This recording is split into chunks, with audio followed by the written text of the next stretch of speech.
మహాశివరాత్రి మనము ఎందుకు జరుపుకుంటాము అనడానికి ఎన్నో కథలు ఉన్నాయి. అందులోని ఒక కథే ఆ శివుడి ఆనంద తాండవం. ఈ దివ్యమైన రోజు శివుడి మనిషి యొక్క జీవిత చక్రాన్ని గురించి లోకానికి తన ఆనంద తాండవం ద్వారా తెలుపుతాడు. అయితే ఇందులో ఇంట్రెస్టింగ్ ఏముందబ్బా అని అనుకుంటున్నారా? ఉందండి. ఈ రోజు భక్తులందరూ శివతాండవ స్తోత్రం పఠిస్తారు. ఆ శివతాండవ స్తోత్రం వెనుక ఉన్న కథ ఏమిటో ఇప్పుడు తెలుసుకుందాము. రావణాసురుడు శివుడి యొక్క అపారమైన భక్తుడు. తన భక్తిని శివుడికి తెలియపరచడానికి కైలాస పర్వతాన్ని ఎత్తడానికి ప్రయత్నిస్తాడు. కైలాస పర్వతం అంటే శివుడి ఇల్లు. మరి తన ఇంటికి ఆపద అంటే ఊరుకుంటాడా? తన కాలి బొటన వేలితో పర్వతాన్ని మెల్లిగా నొక్కాడు. ఆ పర్వతం రావణాసురుడి మీద పడి రావణాసురుడు ఆ నొప్పితో భగవంతుణ్ణి తలుచుకుంటూ ఆయనను వర్ణిస్తూ పాడిన స్తోత్రమే ఈ శివతాండవ స్తోత్రం. Om Namah Shivaya.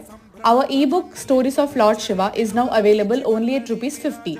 Comment below Om Namah Shivaya to get your ebook now.